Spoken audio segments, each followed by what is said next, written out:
अस्सलाम वालेकुम प्यारे दोस्तों, मैं हूं साउथ कोरिया से अब्बास हुसैन और आप देख रहे हैं मेरा यूट्यूब चैनल कोरिया पाक इन्फो। मेरी तरफ से तमाम दोस्तों को बहुत बहुत जुमा मुबारक हो। आज मुबारक जुमे का दिन है, तो इसमें जितनी भी इबादत की जाए वो कम है।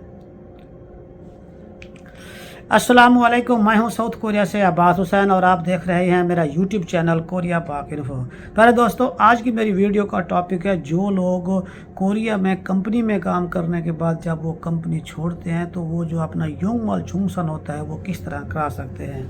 प्यारे दोस्तों, जिस तरह कोरिया में आकर पैसा कमाना मुश्किल होता है, उससे ज़्यादा मुश्किल होता है इस पैसे को बचाना। बहुत सारे ऐसे रूल्स होते हैं जिनका आपको इल्म नहीं होता और उस ला इल्मी की वजह से आपको ज़्यादा टैक्स देना पड़ता है, या कुछ मालिक ऐसे होते हैं कि जो आपके साथ ज्यादती कर लेते हैं। तो कोरिया में हर साल जितने भी आपने पिछले साल के पैसे कमाए होते हैं उसका हिसाब होता है, जो कि जनवरी की 15 तारीख से लेकर तकरीबन फरवरी के शुरू तक उसके डॉक्यूमेंट्स हर कंपनी उसका योंगमल चुंगसन करती है। अगर कंपनी योंगमल चुंगसन नहीं करती या अगर आपको शक होता है कि आपका सही तरीके से नहीं हुआ, तो फिर चौथे महीने में हर कंपनी गवर्नमेंट को खुद अपनी कंपनी का भी करती है। तो उस वक्त आपको भी मौका होता है कि आप भी अपना योंगमल चुंगसन दोबारा चेक करवा सकते हैं कि आपको पैसे कहां पर सही मिले हैं और कहां पर आपको सही नहीं मिले। और उसके बाद योंगमल चुंगसन उस वक्त होता है जब आप कोरिया छोड़कर जा रहे होते हैं, तो उस वक्त भी आपकी कंपनी आपका जो खिसांगी करती है उस वक्त भी होता है। और चौथे नंबर पर उस वक्त होता है जब आप कोरिया में रहकर किसी कंपनी में काम कर रहे होते हैं, तो उस वक्त आप जब कंपनी छोड़कर दूसरी कंपनी में जाते हैं तो उस वक्त भी होता है। तो मैं इन 4 टॉपिक में से सिर्फ एक टॉपिक जो है कि जब आप कंपनी छोड़ते हैं उस वक्त इस तरह आपको क्या करना चाहिए कि आपको आगे जाकर टैक्स भी ना देना पड़े, और अगर आप वीज़ा तब्दील करते हैं तो आपको दूसरी मुश्किलात का भी सामना ना करना पड़े। बहुत सारे ये दोस्तों के क्वेश्चन थे और लोगों को पता भी नहीं है इस बारे में कि इस बारे में क्या करना चाहिए। मेरे दोस्तों, जब आप किसी कंपनी में कॉन्ट्रैक्ट के ऊपर काम कर रहे होते हैं तो आप मेडिकल के हेल्थ के भी पैसे दे रहे होते हैं, टैक्स के पैसे भी दे रहे होते हैं, कोयंगबून के भी पैसे भी दे रहे होते हैं, चीबंग से के पैसे टैक्स की सूरत में दे रहे होते हैं। तो जब आप कंपनी छोड़ते हैं तो मिसाल के तौर पर अगर आपने कंपनी छोड़ी है 8वें महीने में और अगली कंपनी में जाकर आपने काम किया है 4 महीने, तो जब वो आपकी कंपनी वाले योंगमल चुंगसन करेंगे तो वो आपका सिर्फ 4 महीने का ही करेंगे, और जो पीछे आपने 8 महीने किसी दूसरी कंपनी में काम किया होगा वो उस वक्त तक नहीं करेंगे जब तक आप उसे पिछली कंपनी के पेपर लाकर कंपनी को नहीं देंगे। तो इस तरह बहुत से मालिक ऐसे होते हैं कि वो आपकी तनख्वाह से टैक्स के पैसे भी काटते रहते हैं और टैक्स ऑफिस में भी जाकर आपके जमा नहीं कराते, जिस वजह से जब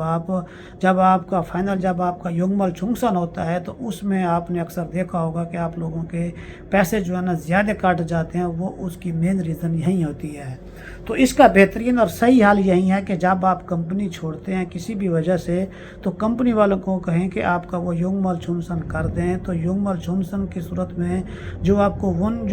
योंगसुजोंग का पेपर मिलता है, जैसे अभी साल के एंड में जो हिसाब करने के बाद जनवरी के एंड फरवरी के शुरू में जो आपको पेपर मिलता है, तो वो आपसे उस कंपनी में जितना आपने काम किया होगा वो उनसे कहें कि वो आपका हिसाब जिस तरह तनख्वाह का हिसाब करते हैं इसी तरह टैक्स का भी हिसाब कर दें। तो उनसे वो जो पेपर है वो भी आप उनसे फलगुब करवा लें। तो फिर जब आप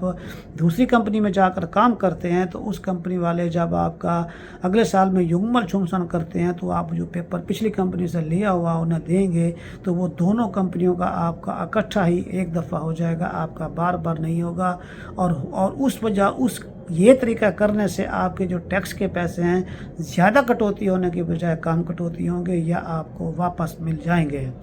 इस तरह लड़के जो है ना, जो इस तरह लड़के नहीं करते, जब वो अपना वीज़ा एक्सटेंड कराने के लिए जाते हैं तो इमिग्रेशन के पास ये आपका जो किसी दूसरी कंपनी में काम किया होता है वो भी टैक्स का पेपर सामने होता है, और जो आपने टैक्स अदा नहीं किया होता तो उनके पास वो पेपर भी शामिल होता है, जिस वजह से वो आपको पकड़ लेते हैं कि आपने अपना टैक्स वगैरह जो है ना इस साल का जो पिछली कंपनी में काम किया था वो आपने अदा नहीं किया हुआ। और इस वजह से बहुत सारे लोगों के वीज़े भी रिजेक्शन होने की बातें आ रही हैं, जो काफ़ी सारे दोस्तों ने बताई हैं। तो लिहाजा जब भी आप कंपनी छोड़ें ये उनसे पेपर अपना हिसाब किताब कराकर लाजमी तौर पर अपनी जो अगली कंपनी है जब आप योंगमल चुंगसन करें तो उन्हें वो जमा कराएं। इस तरह जमा कराने से जब आप E7 वीज़े के लिए अप्लाई करेंगे तो उस वक्त आपका एक ही पेपर के ऊपर दोनों कंपनियों का डाटा आ जाएगा, जो कि आपके लिए इनकम के लिहाज से भी फ़ायदा होगा और टैक्स बचाने के लिहाज से भी फ़ायदा होगा। दुआओं में याद रखिएगा। एक नई वीडियो के साथ फिर मुलाकात होगी। अस्सलाम वालेकुम।